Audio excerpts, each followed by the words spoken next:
ఓం శ్రీ మాత్రే నమః. అందరికీ నమస్కారం అండి. ఈరోజు ఈ వీడియోలో మనం తులా రాశి వారి యొక్క పూర్తి జాతక ఫలితాల వివరణ ఆగస్టు 20, 21, 22 తేదీల్లో ఈ రాశి వారికి ఇంకా ఈ రాశి వారు ఎవరైనా మన ఛానల్ని కొత్తగా చూస్తున్న వారు ఉంటే సబ్స్క్రైబ్ చేసుకుని వాళ్ళు దయచేసి సబ్స్క్రైబ్ చేసుకొని ఈ వీడియో మీకు నచ్చినట్లయితే లైక్ చేసి మాకు సపోర్ట్ చేయడం మాత్రం మర్చిపోకండి. మరి ఈ రోజున జరిగేటటువంటి ప్రధానమైన అంశాల గురించి తెలుసుకుందామండి. ఈ రోజు అయితే జాగ్రత్తగా ఉండవలసినటువంటి అంశంగా చెప్పుకోవచ్చు.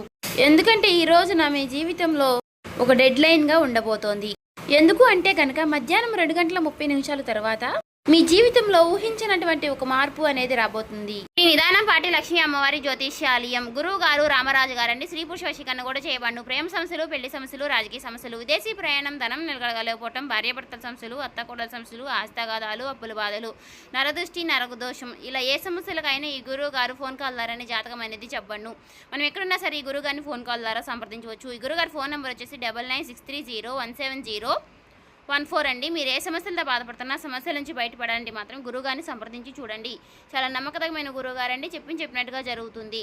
ఎలాంటి అభిప్రాయము లేకుండా చక్కగా చెప్తారు. మనం ఏ సమస్యల నుంచి బయటపడాలన్నా కూడా అన్నిటికీ పరిష్కారం అనేది లభిస్తుంది. మీకు నమ్మకం ఉంటే మాత్రం సంప్రదించండి. ఆ 2:30 దాటక ముందే మీరు ఒక ఫోన్ కాల్ ద్వారా కానీ ఏదైనా సరే ఒక విధంగా ఒక వార్త అనేది వినవచ్చండి. ఒక వ్యక్తి మీ తలుపు తట్టవచ్చు. ఆ వ్యక్తి ఎవరై ఉంటారు?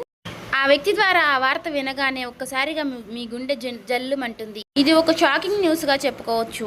అయితే ఈ వార్త మిమ్మల్ని భయపెట్టేటటువంటి వార్త కూడా కావచ్చండి. లేదంటే ఒక ఆనందంతో ఉక్కిరిబిక్కిరి చేసేటటువంటి ఒక శుభవార్త అయి కూడా ఉండవచ్చండి.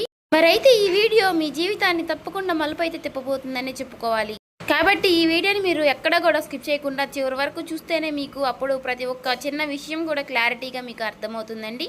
ఇక సాధారణంగా ఏంటంటే ఈ రాశి వారు చాలా అంటే చాలా తెలివిగా ఉంటారు. చాలా గొప్ప తెలివితేటలను కలిగిన వారై ఉంటారండి. అలాగే మంచి దురదృష్టి కలిగిన వారిని కూడా చెప్పుకోవచ్చండి. అలాగే మీకు ఏదైనా ఒక విషయం జరిగే ముందు ఒక రకమైనటువంటి సూచన, అంటే అది అంతర్బోధ, అంటే ఇలా జరుగుతుంది అని చెప్పేసి మీ మనసుకి కనిపిస్తూ ఉంటుంది. కానీ ఈ మధ్య కాలంలో మీ మనసు మొద్దుబారిపోయినట్లుగా మీకు కూడా అనిపిస్తుంది కదా. అంటే మీరు అనుకున్నవి ఏది కూడా పూర్తిగా వర్కౌట్ కావడం లేదండి. గత కొన్ని రోజులుగా ఎదుటివారు కూడా మిమ్మల్ని అర్థం చేసుకోవటం లేదనేటటువంటి బాధగా, అది కూడా మీలో ఒక వంతు బాధగా ఉంది.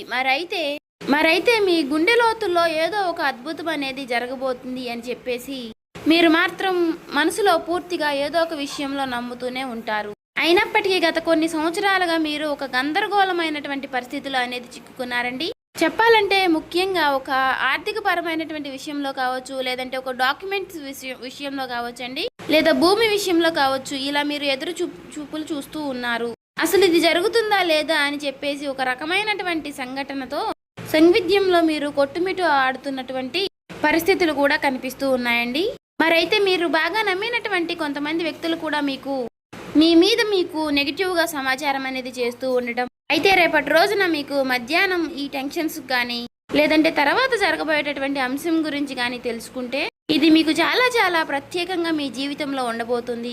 ఇప్పుడు అసలు విషయానికి వస్తే కనుక రేపటి రోజున మధ్యాహ్నం 2:30 లోపు మీకైతే ఒక వార్త అయితే అందుతుందండి. ఆ వార్త ఏమిటి అంటే కనుక ఆ వార్త మీ జీవితాన్ని ఎన్నో మలుపులు తిప్పుతుంది.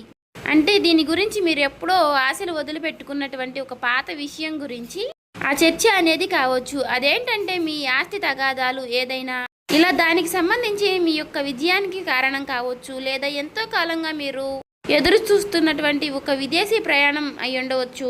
ఇంకా లేదంటే ఒక భారీ మొత్తం ఒక అమౌంట్ అనేది మీ అకౌంట్లో పడడం, దాని గురించి అయి ఉండవచ్చు.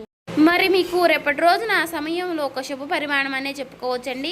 అందులో కూడా ఒక ట్విస్ట్ ఉంటుందండి. ఆ వార్త వినగానే మీకు నేరుగా అయితే ఆ వార్త ఏమీ రాదండి. ఏదైనా ఒక వ్యక్తి ద్వారా హఠాత్తుగా ఆ వార్త అనేది మిమ్మల్ని చేరుకుంటుంది. మీ గుండె ఎందుకు జల్లుమంటుంది అంటే ఆ వార్త వినగానే మీ గుండె జల్లుమనడానికి 2 రకాలైనటువంటి కారణాలు అయితే లేకపోలేదండి. మొదటిది ఏంటి అంటే నమ్మలేనటువంటి ఒక నిజం. అంటే ఇది మనకి సాధ్యం కాదు కదా అని పూర్తిగా ఫిక్స్ అయిపోయినటువంటి ఒక నిజం. కానీ ఆ వార్త వినగానే అది సాధ్యమైపోయిన అని తెలుసుకోగానే మీ యొక్క మెదడు మొద్దుబారిపోయినట్టుగా అయిపోతుంది. అంటే మీరు చాలా ఆశ్చర్యపోతారన్నమాట. ఆ షాకింగ్ న్యూస్ వల్ల వచ్చేటటువంటి ఎమోషన్ ఏదైతే ఉందో అది మీ గుండెను కూడా తాకుతుంది. ఇక ఆ వార్తతో పాటుగా ఒక పాత వ్యక్తి పేరు కూడా మీకు రేపటి రోజున బయటకు వస్తుంది. అతను లేదంటే ఆమె మరలా వారు మీ జీవితంలోకి రావడం అనేది జరుగుతుందన్నమాట. వారు వచ్చారా అనేటటువంటి ఒక షాకింగ్ అనేది మీలో కలుగుతుందండి. అది ఆనందం, భయం రెండు కలగలిపినటువంటి ఒక రకమైనటువంటి ఒక గొప్ప అనుభూతి లాగా మీకు అనిపిస్తుంది. ఈ అనుభూతి కారణంగా మీకు ఊహించిన విధంగా వచ్చేటటువంటి ఆ ఒక్క వార్త కారణంగా మీరు ఒక్కసారిగా ఆశ్చర్యపోయేటటువంటి అవకాశాలు కూడా చాలా అంటే చాలా ఎక్కువగా కనిపిస్తున్నాయండి. అయితే అసలు మరి ఇప్పుడు ఇది ఎందుకు జరుగుతుంది అంటే, ఇప్పుడు మీరు సాధారణంగా మీరు ఈ 2 గంటల 30 నిమిషాల లోపు దీనికి సంబంధించినటువంటి దీనికి కారణం ఏమిటంటే, మీరు గతంలో చేసినటువంటి ఒక రహస్యకరమైనటువంటి ఒక సహాయం అనేది, లేదంటే ఒక ఇన్వెస్ట్మెంట్లో మీరు పూర్తిగా మర్చిపోయినటువంటి పూర్తిగా ఒక పని, దానికి సంబంధించినటువంటి ఒక మంచి ఫలితాలను అయితే మీకు ఇప్పుడు ఇస్తుందండి. మీ వెనుక ఎవరో మీకు తెలియకుండానే ఈ పని అనేది పూర్తి చేస్తారు.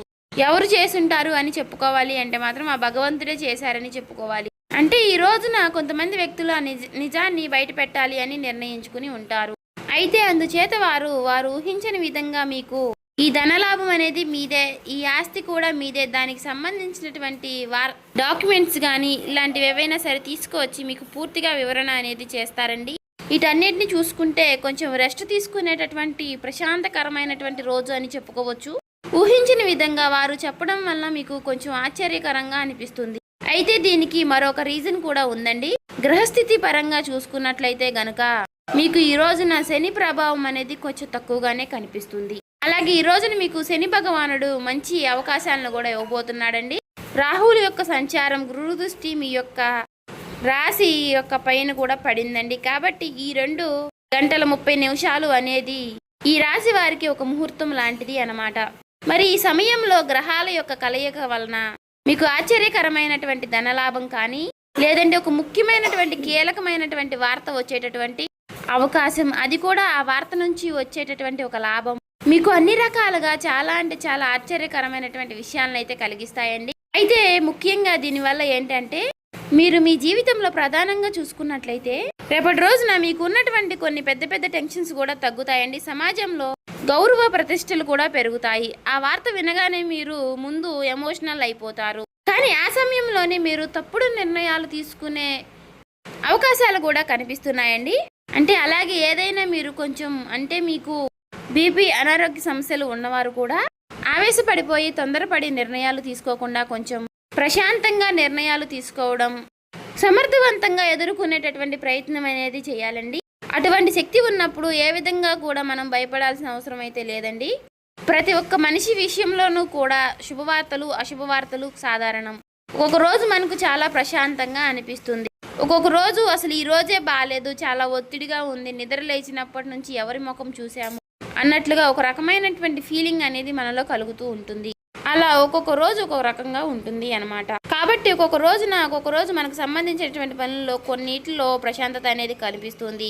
అదేవిధంగా ఒక్కొక్క రోజు మనకు సంబంధించిన పనుల్లో పూర్తిగా డేలా పడిపోతామేమో అన్నట్లుగా అనిపిస్తూ ఉంటుంది. కాబట్టి ఏదైనా మన ఆలోచన విధానంలో మనం తీసుకునే నిర్ణయాలు బట్టి ఉంటుందండి. కాబట్టి ఈ రోజున ఉదయం టైంలో ఆ శివుడి యొక్క ఆరాధన చేసుకోవడం, ఓం నమః శివాయ అనే మంత్రాన్ని జపించుకుంటూ ఉండడం, వీలైతే మీరు శివాలయానికి వెళ్ళి 11 ప్రదక్షిణలు కానీ 21 ప్రదక్షిణలు కానీ చేసుకుని కాసేపు ఆ ఆలయంలో ప్రశాంతంగా కూర్చుని శివుని దర్శనం చేసుకుని మీకు వీలైనన్ని సార్లు లేదంటే 108 సార్లు కానీ ఓం నమః శివాయ అనే మంత్రాన్ని జపించడం వల్ల మీకు ఉన్నటువంటి కొన్ని నెగిటివిటీ అనేది తొలగిపోయి పాజిటివిటీ అనేది పాస్ అవుతుందండి. ఒక మాటలో చెప్పాలంటే మైండ్ అంతా కూడా మీకు కొంచెం రిలీఫ్ అనేది ఇస్తుంది. ఇది ఒక విశేషమైనటువంటి రోజుగా చెప్పుకోవచ్చు. ఇక ఈ రోజు మధ్యాహ్న సమయంలో మీరు ఎవరితో కూడా గొడవలకు కానీ తగాదలకు కానీ పోవద్దండి. ఈ రోజున మీరు నీలం రంగు దుస్తువులు ధరించడం వల్ల మీకు మరింత ప్రశాంతతను ఇస్తుందన్నమాట. అంతేకాకుండా ఈ రోజున మీకు పసుపు రంగు వస్త్రధారణ కూడా మీకు ఎంతో జయం కలిగిస్తుందండి. అలాగే ఈ రోజు మధ్యాహ్నం మీ జీవితాన్ని మార్చేసేటటువంటి ఒక ఫోన్ కాల్ అనేది మీకు వస్తుందండి. ఆ ఫోన్ కాల్ రూపంలో మీ జీవితంలో ఒక సరికొత్త వెలుగుని నింపాలని చెప్పేసి మనస్ఫూర్తిగా నేను కూడా కోరుకుంటున్నాను. ఇక ఈ రోజున మీకు తూర్పు దిక్కు ప్రయాణం అనేది ఎంతో విశేషంగా ఉంటుంది. ఇక ఎప్పుడూ కూడా మీకు వీలైనంత సహాయం మీరు ఎవరికైనా చేయడంలో మీరు ముందుంటారు. ఒకరిని ముంచాలి, ఒకరిని నష్టపెట్టాలి, ఒకరికి సమస్యలు కలిగించాలని చెప్పేసి మీరు ఎప్పుడు కూడా అనుకోరు. మీ మనసులో కూడా మీకు ఎప్పుడూ కూడా అలాంటి ఊహలు కూడా రావండి. కాబట్టి మీ మంచితనం వల్లే మీకు ఎప్పుడూ కూడా మంచి జరుగుతూ ఉంటుంది. అలా మీకు ఆగిపోయినటువంటి పనుల్లో కూడా ఒక మంచి మార్పులు కలగడానికి అది కూడా ఒక సహాయపడుతుందండి. అలాగే మనం ఎప్పుడైనా సరేనండి చేసినటువంటి మంచి పనులు మనకి ఒక్కొక్క రోజు మనకి అవే సహాయపడుతూ ఉంటాయని చెప్పుకోవచ్చు. అలా నిదర్శనమే ఈ రోజు అండి. కాబట్టి మీ జీవితంలో రాబోయేటటువంటి మీ జీవితంలో ఒక మంచి మార్పు అనేది వస్తుంది. మీరు మనస్ఫూర్తిగా మంచిగా ఈ రోజున పాజిటివ్గా ఉండండి. మీ మనసులో మీరు ఎప్పుడు ఎటువంటి నెగిటివ్ ఆలోచనలు అనేవి చేయకండి. అలాగే మీరు ఏదైనా ఒక విషయం గురించి నిర్ణయం అనేది తీసుకునే ముందు 1కి 4 సార్లు ఆలోచించి పెద్దల యొక్క సలహాలు సూచనలు తీసుకుని జాగ్రత్త నిర్ణయాలు అనేవి తీసుకోండి. అలాగే మీ ఇంట్లో పెద్దల యొక్క ఆశీర్వచనాలతో పాటు మీ జీవిత భాగస్వామి యొక్క నిర్ణయాలని గౌరవించండి. ఇక ఈ రోజున మీరు బయటికి వెళ్ళే ముందు ఆ శివుడి యొక్క బసం కానీ లేదంటే సింధూరాన్ని కానీ ధరించండి నుదుటిన. ఇలా ధరించడం వల్ల మీకు వచ్చేటటువంటి కొన్ని నెగిటివ్ ఆలోచనలు నెగిటివ్ సమస్యలు అనేవి తొలగిపోతాయి. అంతా కూడా పాజిటివిటీగా ఉంటుంది. మీ మనసు కూడా చాలా ప్రశాంతంగా ఉంచుకోనండి. నలుగురితో నవ్వుతూ మాట్లాడండి. ఎవరి మీద కూడా చిరాకు పడడం కోప్పడడం ఇలాంటి పనులు చేయకండి. అలాగే మీకు వచ్చేటటువంటి సంకేతాల ద్వారానే మీకు రిజల్ట్ అనేది చాలా కనిపిస్తూ ఉంటుంది. కాబట్టి మీరు కొన్ని ఏవైనా సరేనండి వచ్చినప్పటికీ వాటి గురించి ఆలోచిస్తూ ఉండండి. సో చూసారు కదండి, ఈ వీడియో కనుక మీకు నచ్చినట్లయితే ఓం శ్రీ మాత్రే నమః అని కామెంట్ చేసి లైక్ చేసి మాకు సపోర్ట్ చేయడం మాత్రం మర్చిపోకండి. ఇంకా ఎవరైనా మన ఛానల్ సబ్స్క్రైబ్ చేసుకునే వాళ్ళు ఉంటే దయచేసి సబ్స్క్రైబ్ చేసుకోండి.